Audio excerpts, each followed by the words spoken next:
Welcome to सराव की classes. प्रिय विद्यार्थियों, कल हम पढ़ रहे थे राजस्थान के मुस्लिम सिख गुरुद्वारे स्मारक स्तंभ, वो टॉपिक। उसमें अपन ने मुस्लिम की जो दरगाह हैं उन मुस्लिम दरगाहों को जाना कि कहाँ कहाँ क्या स्थित है। आज हम उसी के क्रम में सिख गुरुद्वारे, जो हमारा सिख संप्रदाय है राजस्थान में, उसके कहाँ कहाँ गुरुद्वारे बने हुए हैं और अन्य जो हमारे स्तंभ हैं उनके बारे में आज हम अध्ययन करेंगे। तो सबसे बड़ा जो गुरुद्वारा है वो बूढ़ा जोड़ गंगानगर में है। सन 1954 में संत बाबा फतेह सिंह जी की देखरेख में गंगानगर के रायसिंह नगर, जो गंगानगर जिला है उसके रायसिंह नगर में ये गुरुद्वारा प्रमुख है, यानी सबसे बड़ा है, अच्छा बना हुआ है। हर माह की अमावस्या को यहाँ मेला भरता है।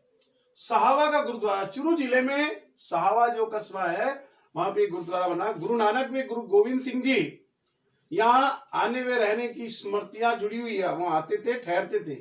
तो कार्तिक शुक्ल पूर्णिमा को यहाँ मेला भरता है। और तीसरा है शेर शिकार गुरुद्वारा, नाम ही शेर शिकार, इसका मतलब शेर का शिकार हुआ है। मचकुंड नामक स्थान है धौलपुर जिले में। तो सिखों के छठे जो गुरु थे हरगोविंद सिंह जी 4 मार्च 1666 को ग्वालियर से आ रहे थे वो, और ग्वालियर से आते समय यहाँ ठहरे और उन्होंने यहाँ जब सामने पहाड़ी पर शिकार की मन में आई तो तलवार के एक ही वार से शेर का शिकार कर दिया। और उनकी स्मृति में उनके अनुयायियों ने शेर शिकार गुरुद्वारा का निर्माण करवाया। साथ ही मचकुंड जो कुंड है वहां स्नान करने से चरम रोग दूर होते हैं। तो आपको मैं बता दूं यहाँ पे कि जैसे अपन बात करते हैं गंगा का पानी खराब क्यों नहीं होता है, due to presence of sulphur rocks, जहां से गंगा का उद्गम होता है गंगोत्री में सल्फर की चट्टानें विद्यमान है। वैसे यहाँ की जो चट्टानें हैं, जो मिनरल्स है, उसमें सल्फर पाए जाते हैं, अन्य ऐसे रसायन पाए जाते हैं जिससे नहाने से चर्म का जो आउटर रोग होता है वो दूर होता है। फिर ढाडा पंपाराम का डेरा विजयनगर कस्बे में स्थित, फागुन माह में मेला भरता है और ये विजयनगर में है। तख्त हजारा शार्दुल शहर, चूरू में जो शार्दुल शहर है के पास तख्त ग्राम है। रांझा की प्रेम कथा है यहाँ पे, कि मतलब जो है प्रेम कथा के नाम पे ये बना हुआ है। विजय स्तंभ, जो स्तंभ की बात आ गई, गुरुद्वारे 3-4 थे, अन्य छोटे छोटे हैं, सभी जगह होते हैं, ब्यावर में भी है, अजमेर में भी है, जहाँ सरदार रहते हैं तो उस अपना गुरुद्वारा होता है। विजय स्तंभ चित्तौड़ में, चित्तौड़गढ़ के अंदर जो महाराणा कुंभा थे, साहित्यकार, कवि है ना, स्थापत्य कला के बड़े प्रेमी थे, कला प्रेमी थे। तो महाराणा कुंभा ने मालवा विजय जब की, यानी कि मालवा का युद्ध हुआ महमूद खिलजी और महाराणा कुंभा के बीच, तो महमूद खिलजी को पराजित किया राणा कुंभा ने। उस उपलक्ष्य में वहां पे विजय स्तंभ का निर्माण कराया। तो जो शिल्पी थे, यानी कि जो आर्किटेक्ट, शिल्पकार थे, कारीगर थे, उनमें जेता, नाथा और पुंजा, और भी काम करने वाले थे, लेकिन इन तीनों के नाम स्मरणीय है। 9 मंजिला है वो, 122 फुट ऊंचा है, विजय स्तंभ बनवाया। और उस विजय स्तंभ में भारतीय मूर्ति कला के विश्वकोश कहे जाने की किंवदंती है। उसका मतलब वहां ग्रह, नक्षत्र, तारे, देवी देवता, जितने भी हमारे मतलब जो है होते हैं, वो सब वहां उसकी शैली में है। तो इसलिए उसे कहते हैं कि भारतीय मूर्ति कला का विश्वकोश कहा जाए तो कोई अतिशयोक्ति नहीं होगी। और जो महाराणा स्वरूप सिंह जी थे 1842 से 61 के बीच में, उन्होंने इसका पुनर्निर्माण करवाया। कहीं भी टूट फूट या कोई और चीज जो कमी रह गई है तो जुड़वाया। ईसर लाठ, नाम ही ईश्वरी सिंह जी ने इसको बनवाया था। सरगासुली भी कहते हैं इसको। तो जयपुर में ईसर लाठ राजा जो जय सिंह जी थे कि दूसरे पुत्र ईश्वर सिंह जी ने 1749 में 1749 में आतिश मार्केट के आहत का मतलब पिछवाड़े में एक खड़ी ईसर लाठ, विजय स्तंभ कह सकते हैं क्योंकि विजय के उपलक्ष्य बनाया ना, लेकिन ईसर लाठ इसलिए उनके नाम से ईश्वरी नाम था।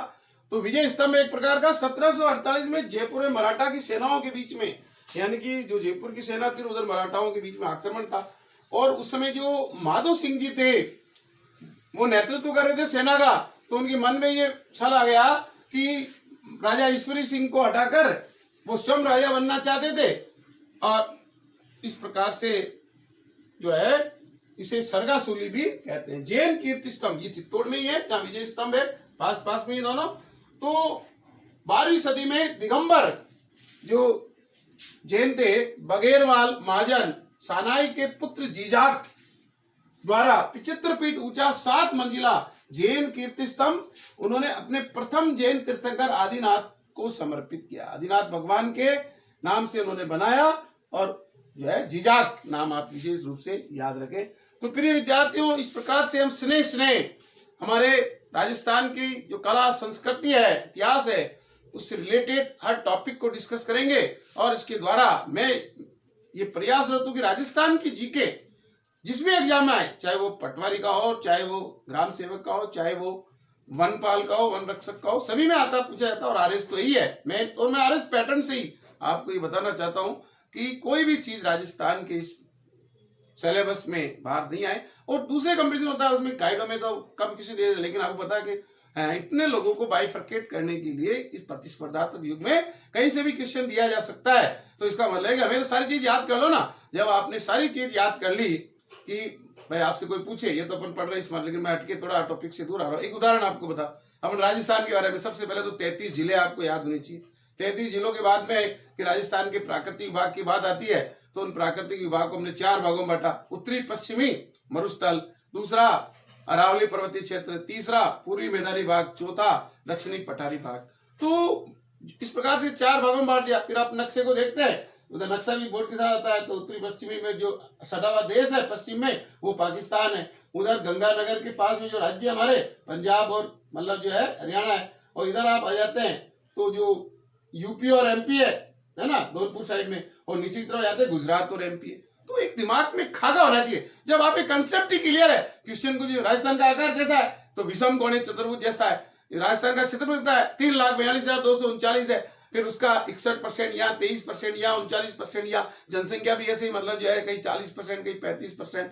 तो ये जब एनालिटिकल टेबल बना करके मैंने दिया है पहले वीडियो में प्राकृतिक विभाग को, तो आप कुछ भी पढ़ लेते हैं, कंसेप्ट के लिए क्वेश्चन कुछ भी आया हमें, और अपन 4 रटते, 8 रटते, 16 रटते हैं, और 16 के 16 में से एक भी नहीं आता है, और जो 17वां आता है वो अपन गलत करके आ जाते हैं। कितना दुख होता है। तो प्रिय विद्यार्थियों कि अपन पूरा ही पढ़ डालो।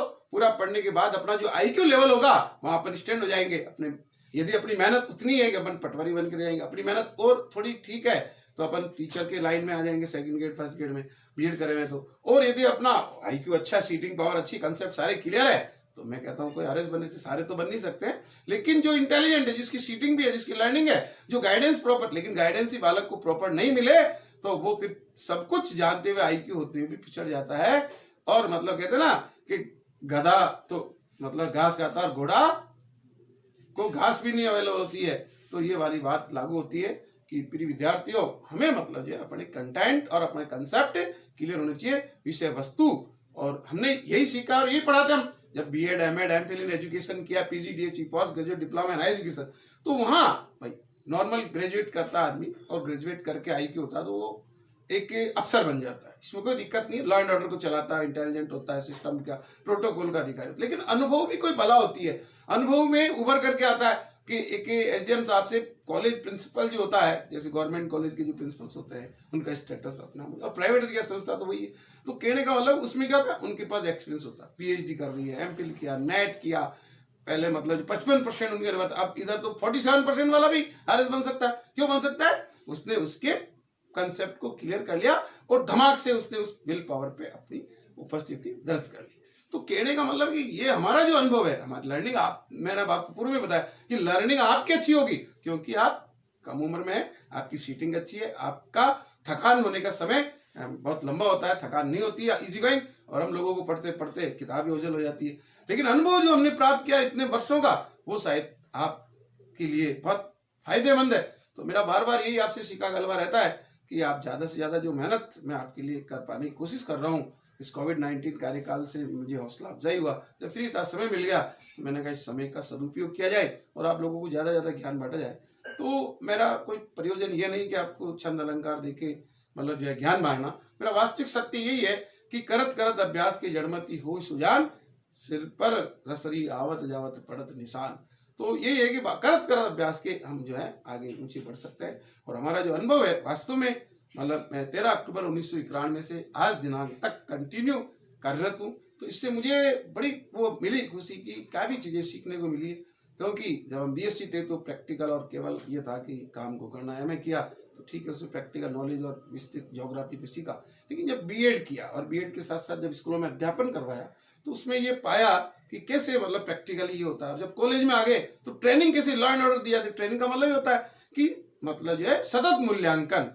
वहाँ के हम आते हैं छात्राओं को यही कहते हैं कि भाई ये डिग्री कॉलेज नहीं है, ये ट्रेनिंग कॉलेज है। ट्रेनिंग कॉलेज में आपका व्यवहारगत परिवर्तन होता है, व्यवहार को आंका जाता है, आपके ह्यूमन वैल्यूज नैतिक मूल्यों की स्थापना के लिए स्किल ओरिएंटेड प्रोग्राम होते हैं। माइक्रो टीचिंग से हम स्टार्ट करते हैं और उसको आगे तक समझते हैं। तो मैं जहाँ तक समझता हूँ कि हमने जैसे आज अपन मेवाड़ की शैली, मारवाड़ की शैली थ्योरेटिकल पढ़ते हैं, लेकिन जब बालक बालिकाएं हमारे यहाँ लेसन बनाते हैं तो लेसन को हम जब अप्रूव करते हैं, चेक करते हैं, वेरीफाई करते हैं, कमेंट डालते हैं, तो उसमें हमें भी सीखने को मिलता है। ऐसा नहीं कि हमने विद्यार्थी से नहीं सीखा, हमें जो आता होगा हम ऑर्डरली बता देते हैं, लेकिन वो जो कार्य करती है नाना प्रकार के दूसरे कॉलेजेस के भी रिलेटेड होती है, तो बड़ा खुशी होती है कि और वास्तव में उसी को मैं इम्प्लीमेंट यहाँ करने की कोशिश करता हूँ कि जो कंटेंट है, कैसे क्वेश्चन बनते हैं, कैसे ये स्टेप बाय स्टेप चलना है। क्योंकि हम छोटे छोटे टुकड़ों में पढ़ाना सिखाते हैं, पहले छोटे क्वेश्चन बनाते हैं, फिर वो बड़े पाठ योजना पे आते हैं। तो वो जो हमारा अनुभव है, वो अनुभव हम आपको बांट रहे हैं। और मैं जहाँ तक समझता हूँ कि अनुभव भी आप अभी नहीं लोगे तो फिर तो हम जर्जर अवस्था की ओर होंगे, हमारी थकान बढ़ने लग जाएगी,